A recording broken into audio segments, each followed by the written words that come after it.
So one of the probably biggest things that will determine your success as an early stage agency owner is your environment, right? And so we can break down environment into 3 parts. And if you can perfect all 3 of these parts and make them optimal, then you're really setting yourself up for success, okay? So what I want to do in this video is break down these 3 parts and show you what an optimal environment for all 3 of them would look like, okay? So if you don't know who I am, I'm Matt. I built an agency and now I'm building a coaching business, basically teaching people what I did with my agency and still do with the coaching business.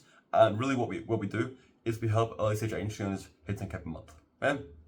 So back to that environment, what the 3 are is digital, physical, and physical plus, okay? So it might sound a bit weird, like what the fuck is physical plus? I'm gonna get to that in a second, but let's first go through all 3 of them, right? So first of all, it's digital.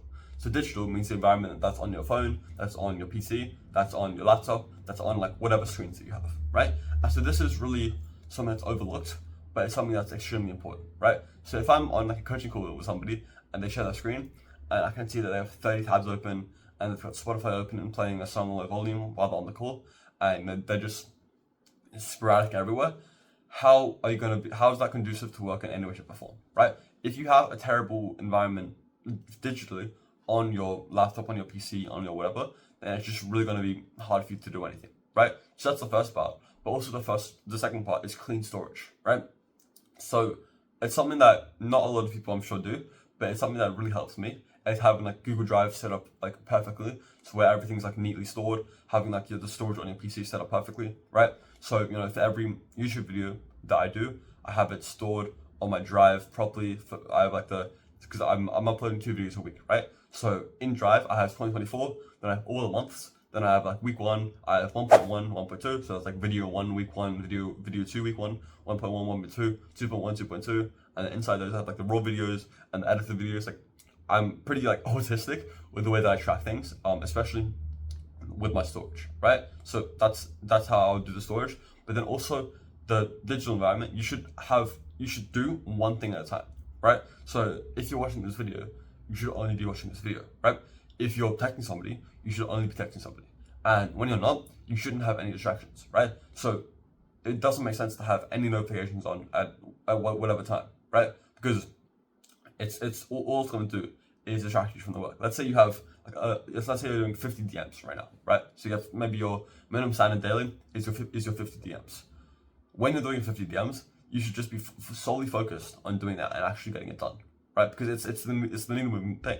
And if you have notifications coming up that are going to distract you, they're going to get you away from doing that needle moving task, right? This is kind of like a no-brainer. That's why I'm saying it first. It's because hopefully this should be like very obvious and no-brainer to you. Like have a digital environment that's 100% like correlated with you getting to where you want to be, right? So if you want to be a fucking Valorant professional, then you should have Valorant on your PC, right? But if you want to start an agency and build an agency, why would you have any video games on your PC, right? This is simple stuff, right? So that's the first one. So that's the first one, was your digital environment. And the second one is your physical, okay? And so what this means is your physical environment in your workspace, right? So basically, what is your room? What does your desk look like? So let's say that you're trying to lose weight. If you have a stack of Kit Kats on your desk, and there's somebody who's in the exact same situation as you with no Kit Kats on the desk, who do you think is more likely to eat Kit Kats more often and become more fat? Obviously, it's going to be you, right? So the best way to kind of stop doing something is removing it from your environment, right? So if you I don't know, you have a problem with like drinking Pepsi and like you're addicted to kind of like sugary drinks, the best way to kind of get over that is to not have them in your environment, right? And also, what is conducive to work and what's conducive to slacking off? An environment that's conducive to work should be clean and it should be kind of minimalistic, right? If I look at my desk right now, the only things that you should really have on your desk is headphones, a mic, a keyboard, a mouse, a monitor, like maybe like a webcam for Zoom meetings, and the actual PC itself, or if you have a laptop, that's even better.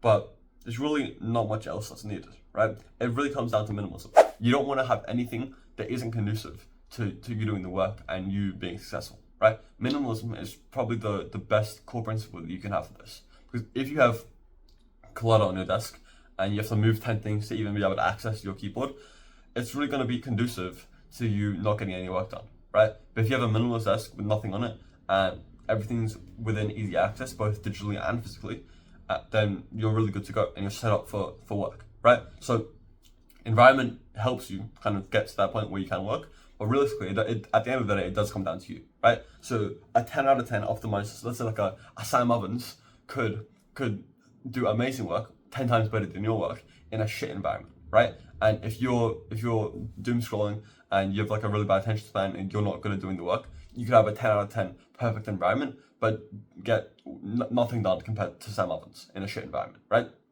So at the end of the day, it does still come down to you, but the environment is just going to be there to help you. Okay? So we want to have digital, physical, and now physical plus. So what I mean by physical plus is the environments that you're in that are outside of your workspace, right? So for example, what does your friend group look like? What does your gym look like? Do you go to like, what city you in, right? These kind of macro things in your physical life. Because if your friend group are all people who like are on Discord 24/7 and they're playing Valorant and they're fucking doing meth or some shit like that, then that's not a friend group that's conducive to you getting the results that you want. Whereas if you have friends that are all also early stage engineers and they're actually getting progress and making really good results, and maybe you have some friends that already have 10, 20, 30k per month energies, that's going to be a lot more conducive to you getting the type of results that you want, right?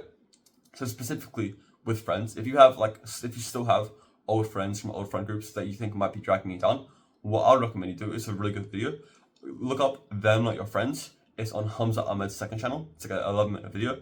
I would go watch that, right? So that one is what I would watch for friends specifically, but also your gym, your area. So for example, my gym is in a really nice place. So first of all, it's just a good gym, right? Like there's all the equipment that I need.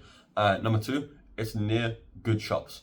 So for example, after the gym, if I had to walk through a street that was just filled with like 20 Krispy Kremes and Baskin Robbins and like all like sugary unhealthy places, that's probably not going to be a good environment for me to be walking through every day, because that's going to make me much more likely to eat those types of things, right?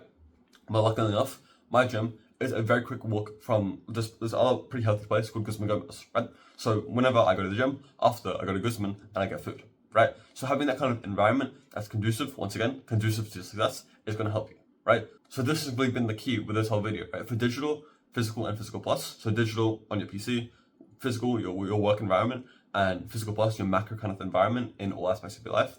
You have to ask yourself, is it conducive to you getting the result that you want, or is it conducive to you failing? If it's conducive to you failing, you should probably get rid of it. Once again, for the friends, go watch that Hamza video. They're not your friends. And for digital, if you have like video games, why do you have that on your PC? Is that going to be conducive to your success, or is that conducive to you taking a week off to grind Rust, right? And physical, so do you have clutter on your desk? Do you have unhealthy food on your desk? Do you have anything that's really on your desk that isn't going to help you move the needle and do the needle moving work? Because at the end of the day, that's all that matters, right? If your entire goal is building a marketing agency, then you should actually kind of prove it to yourself that it's your entire goal and it's your sole focus, by getting rid of everything that isn't conducive to it.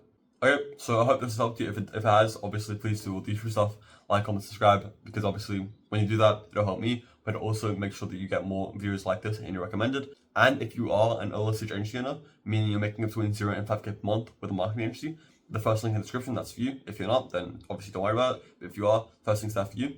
And there's a school community that's completely free after that. Yeah, and one more thing I always like to say at the end of every video. This video has been like 8, maybe 9 minutes long. If you've had the attention span to watch this entire video, then you're already one up over everybody else, right? Because imagine how much of your competition is out there doom scrolling on TikTok and on Instagram Reels right now, right? So you're already doing the right thing. You've just watched like a 9-minute educational video. So props to you, yeah? So I'll see you next time. Bye bye.